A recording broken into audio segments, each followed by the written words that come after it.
Hi, I'm Liz Marquis, and I'm here to help you support the older adults in your life. This is Aging Well Anyway, a podcast dedicated to empowering those navigating the journey of aging and celebrating the life that comes with aging well. Let's get started. Imagine having to make a crucial decision in a foreign language. This is how it can feel for families facing a health crisis or an emergency with an aging adult, or simply when trying to make the best next step decision for an older adult, because terms used by senior living and healthcare professionals can be confusing. Hi, I'm Liz Marquis, and welcome to today's episode of Aging Well Anyway. It's called The Secret Language of Senior Living, and today's episode will help you become familiar with essential terms and acronyms related to living arrangements and healthcare options. By understanding these terms and how and when they're used, you'll be prepared to make well-informed decisions. I hope you enjoyed today's episode. Thank you for listening. Hi, everybody. Welcome to today's episode of Aging Well Anyway. Today, we're going to talk about terms and acronyms that you can hear when discussing senior living options and healthcare. So the purpose is to familiarize you a little bit with terms that you hear in conversations.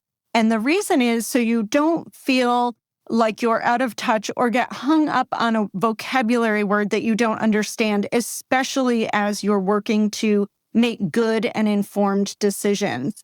So I tend to structure these conversations based on the continuum of senior living and healthcare. So starting at independent living, to assisted living, to skilled nursing. So what that means for you is you may know some of these already. You may not be needing some of these yet, but this is how I structure it so you can see how some of these terms and acronyms fall into a continuum. So you have some frame of reference when you're talking through some of these things. So when we talk about understanding senior living options, we're going to begin with independent living. Now, independent living is exactly that. It is independent living for people who are over a certain age, typically 65 or older, and it is either a community or a local neighborhood that is over 55. So some of the key terms that you'll hear when we talk about independent living is over 55. And that is exactly what that means. It is an age-restricted community. Can be a neighborhood, can be an apartment building, can be a campus community. You may also hear congregate living. And what this typically is, where over 55 is age-restricted, congregate living will also be over age-restricted, but could also be income-restricted community. So it will have an admissions process where you need to demonstrate need and financial assistance for congregate living. You also could hear in senior living, independent living, CCRC, which is a continuing care retirement community. Several years ago, CCRCs were rebranded to life plan communities. So you may hear the name of a community and the tagline is a life plan community. So what that means, when it was a CCRC, it was pretty self-explanatory. It was continuing care. That meant that they offered independent living, but they also offered different levels of care that residents could access as they needed them. So now they're called life plan communities. I like to think of it as you're making a plan for your life after a certain age, but just know that that's what that is. It is a continuum of care, which is also following the format that we're following for this discussion. You may also hear life care, and that gets very confusing because you'll hear life plan, and we know it is formally known as CCRC, a continuum of care. When you hear life care, that is a type of contract that is offered in a life plan community. And there'll be another episode on the difference between life care and life plan and how those two work together. But a life care contract is a contract within a life plan community. And that is so you can access health care within the continuum of care at a predictable cost. So I tend to think of life plan as making a plan for your life, and life care is making a plan to pay for your care, because life care is typically a contract for accessing healthcare at a predictable cost. So then we move on to assisted living if we're following the continuum. Assisted living is typically for folks who are no longer able to live independently because they need help with ADLs. Now, an ADL is an activity of daily living. This is requiring help with ADLs is a admission criteria for entering into an assisted living. Now, one thing to note about an assisted living is a program within a managed residential community. So assisted living, you might hear ALSA, Assisted Living Services Agency. So it is a program that is housed within a residential care community. So assisted living, we can talk about it in two ways. We can talk about the program and who oversees the program. Assisted living, the licensing and the regulation is the program is licensed and regulated through Department of Public Health. It is in Connecticut. That also means that the program experiences periodic assessments, annual assessments, and it is also under the care of a SALSA, which is a supervisor of an assisted living service agency. Now, this is a licensed registered nurse or an RN who oversees the implementation of care of all of its residents, who also helps the SALSA or the registered nurse, who could be called a director of assisted living. There are CNAs. Some people might be familiar with this term in different arenas, but a certified nursing assistant is who typically provides the hands-on care to residents in an assisted living community.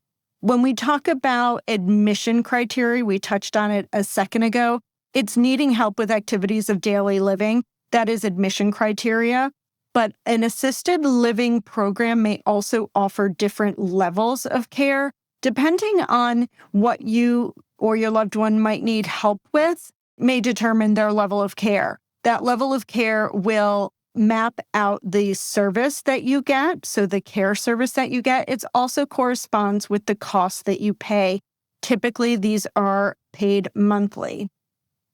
So other terms that you may hear with an assisted living as relates to care level would be help with personal care, medication management, housekeeping activities, or laundry. They may include adaptive technology, meals and dining, scheduled transportation. Some assisted livings, bring entertainment and activities in, and it is to provide a safe and secure environment for aging with a focus on cooperative care and promoting independence. So you may also hear in an assisted living a term called custodial care. Now, custodial care is help with some activities of daily living that do not require any medical support. So custodial care is for help with some of those activities that do not include a medical component to it. Also part of assisted living that you might hear is memory care. Now, memory care assisted livings are designed to help support those who have a diagnosis of Alzheimer's or other dementia or other cognitive decline. So they're structured to help maintain independence for those who might have some memory loss. Terms that you might hear when you hear about a memory care assisted living is a secured unit or a locked unit or neighborhood. Now, the difference here is a locked neighborhood or a locked unit is exactly that. It is locked. It requires a key or a keypad by those who know to get in. A secure unit is different in that the doors do not lock all the time, but rather they will lock when someone gets near them who is wearing a device or a wander guard that indicates, that's someone who should remain where they are, remain in this secure community, and the door will lock. It will not open for them. So those are a few things to talk about or think about and know about when you talk about assisted living. As we travel along the continuum, we talked about independent living. We talked about assisted living and some of those key terms. Now we're going to talk about skilled nursing. Now, skilled nursing is 24-hour medical supervision and support. It can be for short term. So when someone is being discharged from a hospital setting, an acute care setting, like a hospital after an illness, an injury, or surgery, they may go to a short-term skilled nursing facility. Skilled nursing facility, SNF, you may hear the term SNF. That's what they're talking about. When you talk about a short-term stay, it could be a sub-acute unit, which would be one step below an acute stay in a hospital. So it offers medical support. It is for patients who are requiring a higher level of medical care than going home, or we're going to talk about post-acute in a second, and medical care and monitoring following an acute stay in a hospital. A step down from that could be called, for short-term SNF, post-acute and rehab. So when someone says, oh, they were just in the hospital and they're going to rehab, that is a short-term skilled nursing stay in a post-acute setting and can include the therapies that they need as prescribed by their medical team.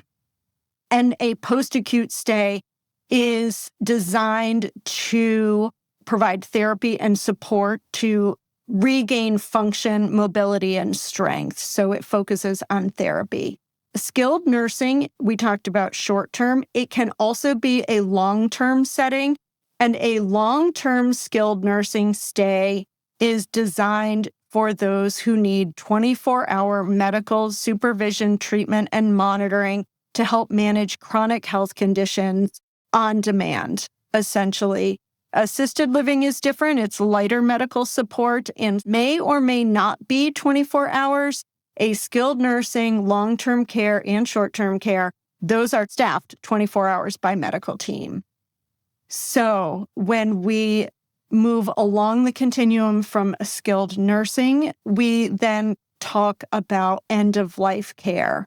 Now, end-of-life care typically is not a curative care. We're not focused on treatments that are going to cure someone. We are talking about managing end-of-life symptoms and providing support. Now, when we talk about end-of-life, we are talking about alleviating pain, relief from suffering. We are focusing on quality of life in a respectful, supportive, and peaceful way. A lot of end-of-life care programs also help support the caregivers, the family members or caregivers, and you will hear terms such as hospice. Hospice is a program designed to provide medical support, spiritual support, engagement for end of life. It is a program, and sometimes people may confuse it with a place, but it is a program can be brought to you or your loved one. You can also move to a community that provides hospice care, but it is a program. You may also hear palliative care or comfort care. Palliative care is a fancier term for comfort care, and that really is to provide comfort to the patient. And again, we are working on providing care and support and medical intervention for specialized end-of-life care with an emphasis on comfort and caregiver and family support. So in conclusion, I am hopeful that you now have a little more familiarity, a little more understanding of important key terms and in senior living and healthcare. So when you are faced with decisions going forward, you understand some of these key terms. It's so important to understand the available options to you, options for living and healthcare. And it is so important that we, as a community, as a population, understand that we want to support folks as they age. So helping us, knowing these terms really does help us to communicate effectively to support those that we love. So I hope that you learned something new today. I thank you for listening, and I will see you next time. If you enjoyed today's episode, please feel free to leave a comment, like, or share with a friend. Now for the legal language. The opinions and information shared in this podcast are for general education and informational purposes only and should not be taken as professional legal, medical, or financial advice, nor should it be a substitute for legal, medical, or financial advice from a professional. We are not lawyers, doctors, or financial advisors, and you should consult with a qualified professional for specific advice related to your situation. All content, including audio, images, and text, is the property of Aging Well Anyway and is protected by copyright. Reproduction or distribution without our express written consent is prohibited.